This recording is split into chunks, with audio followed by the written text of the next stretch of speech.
Hello friends, welcome to YouTube channel being engineer. तो हम आज स्टार्ट करने वाले fluid mechanics. Okay, theoretical lecture है दोस्तों। तो देखते हैं मैटर। ओके, तो मैटर होते हैं तीन टाइप्स के, solid, liquid and gases. Okay, तो यहाँ पर हम फ्लूइड की स्टडी करने वाले हैं, मतलब हम लिक्विड एंड गैसेस की स्टडी करने वाले हैं, क्योंकि सॉलिड मैटर क्या होता है, फिक्स होता है। ओके, देन फ्लूइड मैकेनिक्स होते हैं टू टाइप्स में, fluid statics and fluid dynamics. A matter can exist either in solid, liquid, or in gaseous state. The liquid and the gaseous state together it is called fluid state. The solid state and the fluid state together exist different characteristics because of differences in the arrangement of molecular structure. In a given volume, a solid comprises large number of molecules and the attraction between the molecule, that is cohesive forces, is very large.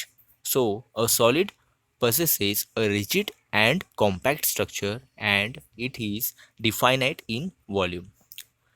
In the same given volume, a liquid contains relatively low number of molecules and the cohesion forces between the molecule is small, and therefore in the liquid mass the molecule will be in motion, and the liquid occupies the shape of the container in which it is contained. For the same given volume, a gas contains much less number of molecules and the attractive forces between the molecule is very small. So the gas molecule are in continuous random motion and it occupies the total volume of container in which it is placed. ठीक है, तो दोस्तों solid में क्या होगा कि आप large number of molecule compact होने की वजह से, ज़्यादा कोई फोर्स होने की वजह से क्या होगा, आप स्टेडीली उसे रख सकते हो। ठीक है, वही अगर आप लिक्विड रखना चाहते हो तो लिक्विड में क्या होगा कि आप एज़ कम्पेयर टू सॉलिड उससे कम मॉलिक्यूल्स एक साथ रख सकते हो, और आप जिस भी शेप में उसे देना चाहते हो, अगर आप उसे कंटेनर में रखते हो तो वो कंटेनर का शेप ले लेगा। वही अगर गैसेस की बात करें तो कोई फोर्स काफ़ी कम होती है, इसलिए क्या होगा कि वहाँ पर जो नंबर ऑफ मॉलिक्यूल्स है काफ़ी अपार्ट होते हैं, काफ़ी कम होते हैं as compare to solid and gases, और वहाँ पर कोई फोर्स भी काफ़ी कम होगा। तो दोस्तों हमें पता है डेंसिटी क्या होता है, density is equal to mass upon volume. तो मास का हमारे यूनिट पता है K G and volume is metre cube, so K G per metre cube. अगर आपको डायमेंशनल फार्मूला पूछते हैं, dimensional formula is equal to M L T. तो M is K G means 1 and metre cube L is your in denominator, so -3, so m l raised to -3 is dimensional formula. Then the density of water at 4 degrees Celsius is equal to 1000 kg per metre cube और 1 ग्राम पर centimetre cube. Okay, तो आपने ये याद रखना है कि density of water at 4 degree Celsius is equal to 1000 kg per metre cube और 1 ग्राम पर सेंटीमीटर क्यूब। ओके, और दोस्तों याद रखना कि वाटर को हम एज अ स्टैंडर्ड लिक्विड इस्तेमाल करते हैं। ठीक है, it is not ideal liquid, it is a standard liquid.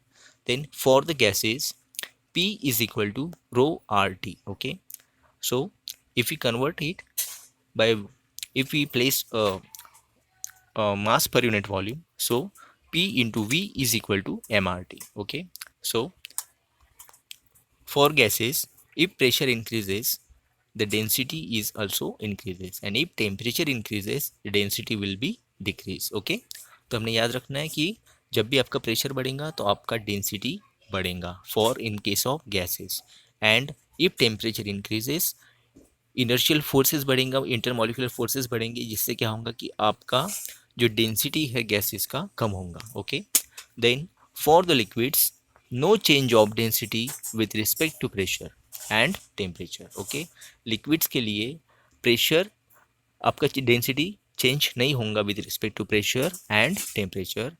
Any gas moving with mach number of m less than 0.3, mach number क्या होता है दोस्तों, इलास्टिसिटी से रिलेटेड होता है। So if m is less than 0.3, it is considered as an incompressible gas because for the incompressible the change of pressure will be 0. Okay, तो अगर आपका मैच नंबर लेस देन 0.3 होता है तो it is considered as an incompressible gas. Okay, so for the incompressible gas the change of pressure is equal to 0. The next term है दोस्तों हमारा the specific weight और वेट डेंसिटी। ओके, तो specific weight और इसे हम कहेंगे weight density. इसके पहले हमने क्या देखा, मास डेंसिटी पढ़ लिया हमने, क्या होता है mass density, it is weight per unit volume. अब देखना है स्पेसिफिक वेट और weight density represented by W. तो W is equal to weight per unit volume. Okay, तो वेट अपॉन वॉल्यूम, तो इसका यूनिट होगा दोस्तों, वेट होता है हमारा फोर्स में, so newton, per volume is metre cube, so newton per metre cube. ठीक है, तो दोस्तों वेट पर यूनिट वॉल्यूम, अगर वेट को अपने एक्सेलरेशन मल्टीप्लाई बाय मास किया, ठीक है, वेट को अपने केजी में कन्वर्ट किया तो आपको मल्टीप्लाई करना है एक्सेलरेशन से, so equal to M G upon V. Okay, तो एम जी अपॉन वी, तो आपका यूनिट हो जाएगा दोस्तों क्या, W is equal to rho into G in the form of mass density. Okay, तो weight density is equal to rho into G, means mass density, sorry, weight density is equal to mass density multiplied by acceleration due to gravity. Then the dimensional formula is m l raised to minus 2 and t raised to minus 2. Why? Because हमें पता है कि mass density का क्या है दोस्तों, dimensional analysis kg per metre cube, मतलब आपका m है 1 एंड मीटर क्यूब का है l raised to minus 3, और एक्सेलरेशन ड्यू टू ग्रेविटी क्या होता है दोस्तों, metre square, sorry metre per second square. Okay, metre per second square. Okay, तो आपने अगर इसका डायमेंशनल फॉर्मूला कैलकुलेट किया तो क्या होगा कि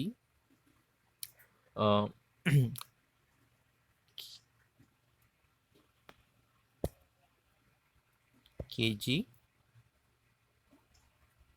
पर metre cube, okay, multiplied by metre per second square. Okay, तो क्या होगा दोस्तों इसका, इसका था हमारा m 1 एंड l -3, और इसका क्या है दोस्तों, metre per second square, means L 1 and T कितना है दोस्तों हमारा, यहाँ पर आएंगे -2। तो जब आप इसे कैलकुलेट करोगे तो ये आएगा आपका दोस्तों m 1 l raise to -2 and t raise to -2। Okay, then since the weight density depends on acceleration due to gravity which is g, hence it is not called an absolute quantity. okay, तो आपका weight density क्या होता है, depend करता है acceleration due to gravity, तो इसीलिए हम इसे absolute quantity नहीं कहते हैं। Okay, then next is specific volume। अब क्या है इसका definition, specific volume is equal to volume upon mass, so volume will be in meter cube and mass will be in kg, so volume upon mass. Specific volume term is always given to the gaseous, okay, since for a given mass of the gas it may be occupy different volumes। okay, तो आपने specific मास term जो है हमेशा gaseous के लिए ही इस्तेमाल करनी है। ओके, और इसका यूनिट है metre cube per kg. Okay, next is specific gravity. Specific gravity is equal to density of fluid upon density of standard fluid. Okay, तो density of fluid multiply by acceleration due to gravity upon density of standard fluid multiply by acceleration due to gravity. तो acceleration due to gravity आप cancel कर दोगे तो क्या बचता है दोस्तों, सिर्फ डेंसिटीज। ओके, तो अगर आप डेंसिटीज को वेट डेंसिटी में कन्वर्ट करोगे, ठीक है, तो आपको पता है एक्सेलरेशन कैंसिल हो गया हमारा, तो क्या बचता है, weight density of fluid upon weight density of standard fluid. Okay, तो आप डेंसिटी ऑफ फ्लूइड मतलब मास डेंसिटी ऑफ फ्लूइड, आपको जिस भी लिक्विड का आपको स्पेसिफिक ग्रेविटी निकालना है तो आप उसका divided by density of standard fluid which is your water. Okay, तो इन दोनों का कंपैरिजन कर कर आप स्पेसिफिक ग्रेविटी निकाल सकते हो, या अगर आपको वेट डेंसिटी पता है तो उन दोनों का लेकर आप वेट डेंसिटी निकाल सकते हो। The standard fluid for liquid is water and for gases is air. Okay, so for density of water is 1। okay, 1 is your density of water which is 1 gram per centimeter cube, and for mercury it is 13.6। okay, density of mercury is 13.6, तो आपने याद रखना है। then एक note है दोस्तों, the term relative density is also sometimes used when the comparison is not made with respect to the standard fluid। okay, तो दोस्तों जब आपका स्टैंडर्ड फ्लूइड के साथ में कंपैरिजन पॉसिबल नहीं होता है तो आप रिलेटिव डेंसिटी इस टर्म को इस्तेमाल कर सकते हो। सो नेक्स्ट है हमारा bulk modulus of elasticity and compressibility. Okay, so bulk modulus of elasticity and compressibility के, it is equal to change of pressure upon change of volume, so dp upon minus of dv upon capital V। Okay, so अगर हमने इसे simplify किया तो ये होगा हमारा दोस्तों P2 minus P1 upon minus of bracket V2 minus V1 upon V1। Okay, तो आप सिस्टम देख सकते हो दोस्तों कि आपका वॉल्यूम जो था पहले V1 था, इसे हम V कहते हैं, और P1 जो है हमारा P है। जब हमने इस पर प्रेशर अप्लाई किया, ठीक है, जब आपने इस पर प्रेशर अप्लाई किया तो क्या हुआ कि आपका वॉल्यूम कम हुआ। ठीक है, आपका वॉल्यूम क्या होता है, चेंज होता है, कितने से चेंज होता है, dv से चेंज होता है। ठीक है, तो आपका जो V2 होगा वो होगा V which is your previous volume minus dv which is your change of volume. ठीक है, और आपने प्रेशर कितने से इंक्रीज किया, you increase pressure P2 is equal to P which is your previous pressure plus dp which is your change in pressure. ठीक है, तो आपने जब आपने प्रेशर चेंज किया, प्रेशर लगाया, तो आपका वॉल्यूम कम होता है। ठीक है, तो बल्क मॉड्यूलस ऑफ इलास्टिसिटी और कॉम्प्रेसिबिलिटी क्या होता है, K is equal to change of pressure upon change of volume with respect to your original volume. Okay, it is defined as the amount of incremental pressure required for the volume of gas. The V decreases means volume decreases by an amount dV. Okay, it is defined as the amount of incremental pressure dP required for the volume of gas V decreases by an amount dV. Okay, तो अपने incremental pressure dP से आपका original volume V कम हो रहा है, ठीक है, in the amount of dV। Okay, तो इसका डेफिनेशन है, then the K is equal to, ठीक है, K is equal to compressive stress upon volumetric strain. Okay, तो K is equal to bulk modulus of elasticity is equal to compressive stress upon volumetric strain is equal to compressive stress is dP upon volumetric strain means change of volume upon original volume means minus of dV upon V। Minus किस लिए, क्योंकि आपका volume कम हो रहा है। The negative sign appears in the above equation as with increase of pressure volume decreases। Okay, volume decreases। Then the next term is your compressibility। Okay, compressibility, it is defined as the property by virtue of which the fluid undergo a change of volume under the action of external pressure forces। Okay, change of volume under the action of external pressure forces। Okay, तो दोस्तों यहाँ पर क्या था कि आपने bulk modulus of elasticity में change of pressure with respect to change of pressure, by applying the pressure your volume is changes, and here the volume is change up, the volume change with respect to pressure is compressibility। So compressibility is represented by beta. Beta is equal to minus of dV upon V, which is your volume change, upon dP, which is your pressure change। So we can see here compressibility is inverse of bulk modulus of elasticity। Okay, compressibility is inverse of bulk modulus of elasticity, so beta is inversely proportional to bulk modulus of elasticity। So rho, we know that rho is equal to mass per unit volume।